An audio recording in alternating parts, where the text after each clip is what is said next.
We're gonna go over the install of the LUX lighting. I got the 8-pack on this. There's 4 on each side. Just want to show you kind of nighttime, the amount of light that comes out and the visibility. I've got some pictures. They are a lot of light. They're held in place by magnets, and I ended up getting 2 packs of the 4 in each pack with the 20-foot wire for the way I did it. But let's jump up underneath and I'll show you how I ran it and why I chose where I've got them at for our setup. So starting at the back corner where the exhaust is on the driver's side, the only area I could really get that I was happy with is actually up on the back side. It's a little bright, so it's gonna be hard to see. But that gives it the most amount of light coming down. I did use the same spot on the passenger side, but because the exhaust pipe is not there on that side, you don't have the blockage. So this does provide a little bit of blocking of the light on the ground, but overall the light still reflects off everything else, and I've not had a problem. For this wiring, we came through, there's a little tiny hole right here just in front of my fingers. Hopefully you can see that. It runs through there, up on the back side right where my pinky finger's at, and then we ran it across the back, up above the spare tire, and we meet up with the other side over there.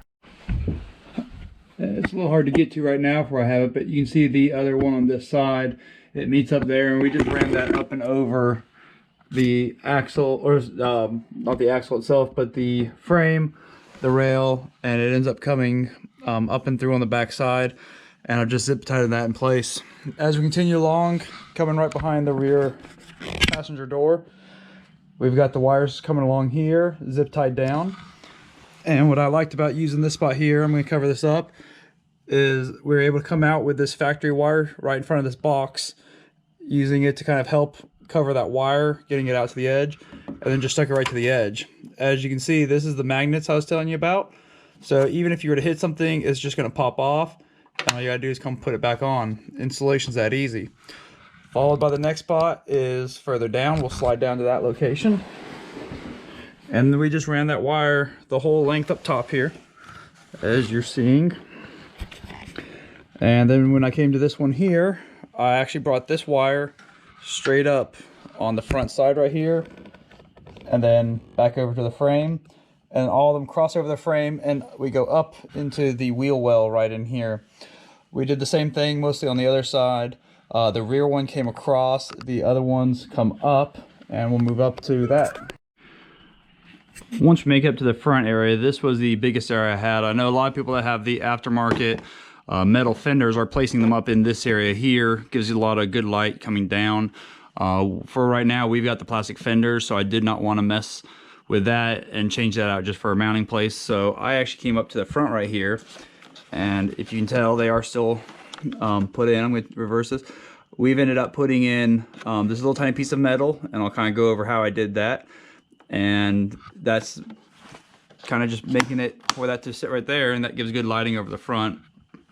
All these lines are ran back to the back side. Right behind this, up in here, is a good spot for all that wire to be. We tied that in. There's even a negative ground post, and then we ran that wire, positive wire, up to here and have connected that into our auxiliary. If you did not have an auxiliary switch in your vehicle, you would have to run further wires just like for anything else, but we did have that.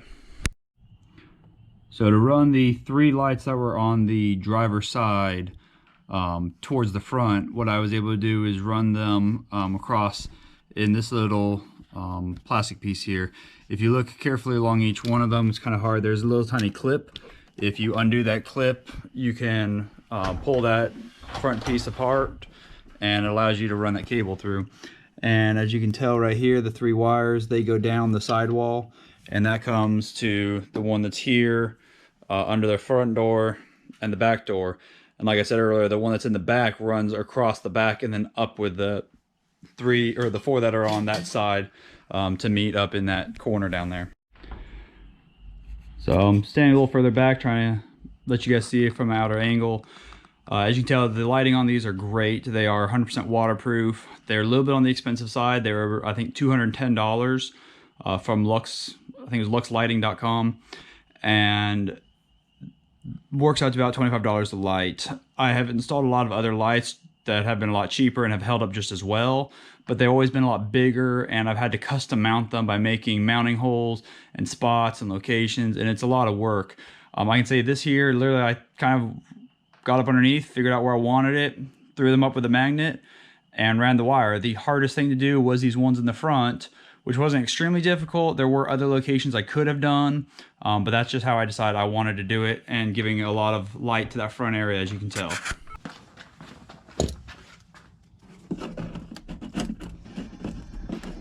At this point, I am pulling off the front area just to gain access in behind it. It was a little difficult. Using one of the pry tools definitely helps. And once we get in behind there, we'll be able to gain access to put some bolts in.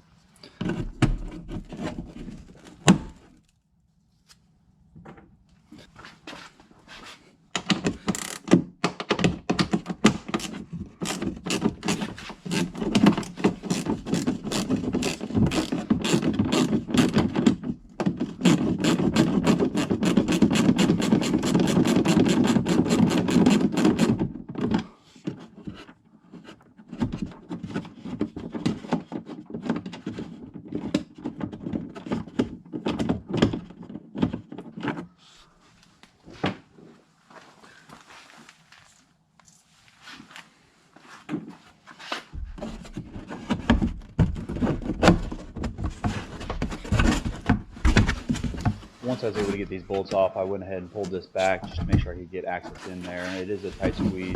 As you can tell, I used the bungee cord just to hold it in the back position to get a little space to work in there. It is very tight, but it is very manageable. Once I got in there, we ended up putting in that metal piece you see there. That was just another piece I had here at the house I was able to flatten out. I used 2 self-tapping screws to put it in, make sure it's going to be in the right spot and position and work to where I was wanting it. And then once I knew that was going to work, I went ahead and came back, removed the self-tapping screws, and put in some bolts that I had here at the house.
And what you're seeing up here is this was the easiest way I could find to get the washer and the nut back up in there in the farther one, was to use a little bit of super glue and kind of hold it in the same spot. That at least got it back where I could twist it in place on that wrench, get it started. The glue would obviously pop off because there wasn't that much on it, but this was the easiest way I could get it in that far back corner, having larger fingers and it just being a very tight spot that doesn't move much.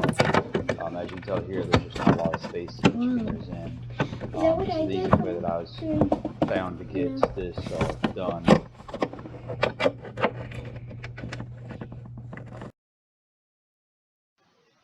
As you can tell, this provided a lot of light.